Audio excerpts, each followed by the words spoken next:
Thanks for shopping at Monster Video. We may be hairy, but our prices aren't scary. The end of another day. Now, to my favourite part, dusting!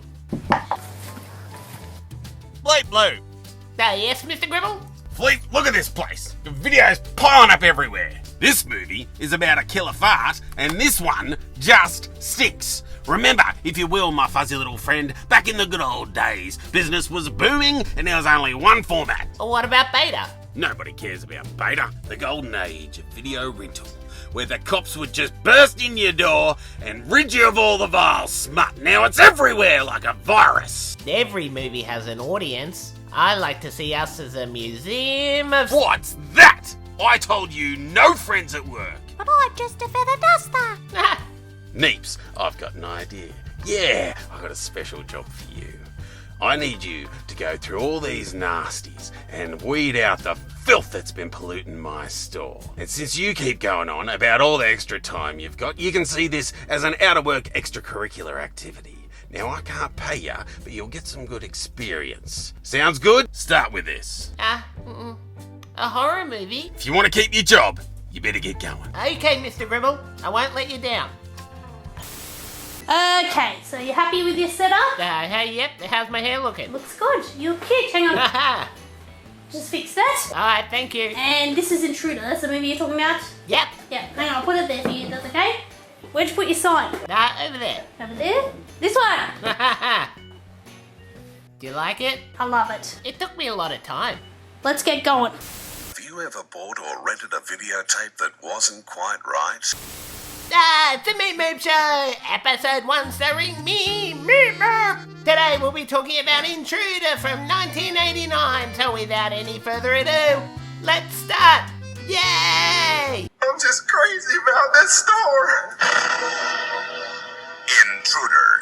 In 1989, Scott Spiegel, who was most known for being the co-writer on Evil Dead 2, compiled an all-star cast of his friends to create Night Crew, The Final Checkout, a horror film set in a supermarket after hours. With a minuscule budget of $130,000, Spiegel would rely on his friends' star power and the notoriety of the Evil Dead franchise and first-time producer Lawrence Bender, who from now will be referred to as superstar producer Lawrence Bender, who'd eventually be introduced to fellow lowly video store employee Quentin Tarantino, a friend of Spiegel's only a year later, and the rest was history. Well, for them, this film, not so much. Some would say it was thrown into the garbage like mouldy fruit. To appeal to the fledgling slasher fanbase, the film was given the more generic title of Intruder, to cut the fat and let audiences know exactly what they were in for. With a new title and distribution locked in, they begin shooting at an empty grocery store in Bell, California, which was a dead ringer for the Walnut Lake Market where Spiegel once worked, making it the perfect location. The crew had connections with a local company specialising in remainder and damaged goods, and the shelves were filled to the brim with stale bread, sour milk, dented cans and off potato chips, so if you had a strong stomach, catering was just an arm's reach away. Intruder's setup was simple. It followed a crew of night shift workers after cashier Jennifer's dangerous ex-boyfriend Craig creates trouble and is kicked out of the store. Now staff start getting picked off one by an unknown killer. Originally, Spiegel wanted a killer more in tune with Freddy Krueger, Michael Myers, and Jason, but eventually grew to like the idea of a regular Joe. The average run-of-the-mill face you'd never expect to brandish a knife and get stabby. Like Norman Bates or Aggro. Enter Dan Hicks, who was a personal friend of Raimi and Spiegel and had become a mainstay amongst their collaborations. Most notably, he played the ill-fated but lovable hick Jake from Evil Dead 2. He was perfect. He could blend into the scenery playing the co-owner and denim and moustache aficionado Bill Roberts. It's a movie made by horror fans for horror fans. Some would say it was cliche and contrived, but tell you what, with those camera angles it's the furthest thing from. It calms down around the 3/4 mark, but in the beginning you're like this, and then you're like this, and finally, well, I do a diagram for you. Intruder is a fun, fast-paced film that doesn't slow down once it gets started. It's full of wonderfully quirky characters that really chew the scenery. And once the killer starts stalking, well, I had to watch it like this. So sometimes like this, but mostly like this. Upon release, the poster art and trailers gave away the killer, which angered Spiegel as well as the cast and crew. Plastering Bill Hicks's face all over promotional material as well as billing Bruce Campbell as a lead role. It was completely misguided by the part of Paramount Pictures. Also, Renee Estevez of the Hollywood Sheens and Estevez's was billed as the lead even though she was the first to cark it. It was a veritable who's who of future stars here too.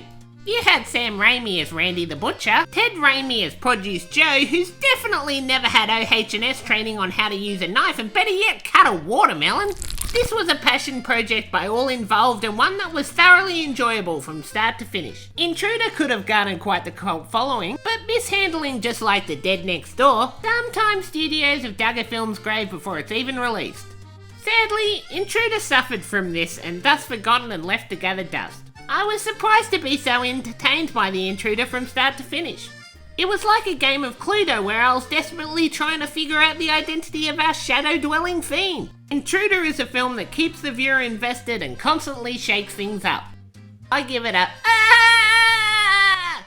out of But where's the vile, disgusting acts of torture? At the 5-minute mark, prices slashed. 10 minutes there was an unlawful biscuit thievery. More! 12:30 at toilet flushes, but respectfully off camera. And at 32:30, insinuated stabbing via watermelon. And at 41:40, there was against protocol co-employee canoodling. I want the vile, the sick, the depraved. For 50:25, Raimi says 2 rumps. 2 rumps. More gore! 56:30, the stock boy is loaded into the bandsaw screaming. The saw grinds into his face unflinchingly, tearing through skin and bone and blood everywhere. It's horrifying. Yes? How did it all end? Well, you've saved this movie's life today. It can go back on the shelf. You're a good lad. And because you've done such a good job, I got you something. For me. Yeah. You'll have to get to work, ASAP. Movies.